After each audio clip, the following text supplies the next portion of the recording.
Daxili İşlər Nazirliyi Baş Mütəşəkkil Cinayətkarlıqla Mübarizə İdarəsi, Qida Təhlükəsizliyi Agentliyinin əməkdaşlarının iştirakı ilə tabaq xəstəliyinə qarşı iri, eləcə də xırdabuynuzlu heyvanların müalicəsində nəzərdə tutulan dərman preparatlarının saxta nümunələrini hazırlayan şəxslərə qarşı əməliyyat keçirib. Tədbir zamanı qeyd edilən qanunsuz əməllərə yol verən 26 yaşlı Zərbi Zamanov və qohumu 28 yaşlı Rəvan Zamanov saxlanılıblar. Araşdırmalarla müəyyən olunub ki, bu şəxslər tərəfindən inşaatda istifadə olunan rəngli boyalar dərman görüntüsü yaratmaq üçün texniki spirtlə qarışdırılaraq qablaşdırılıb.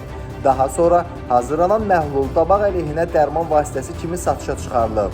Onlara məxsus Qaradağ rayonu Lökbatan qəsəbəsində yerləşən sexə baxış zamanı kurslar üsulla hazırlanan saxta dərman preparatları və sair sübutlar polis tərəfindən aşkarlanıb. Saxlanılan şəxslərdən götürülən maddi sübutların ekspertizası zamanı onların tabaq xəstəliyinin müalicəsində effektsiz olduğu müəyyən edilir.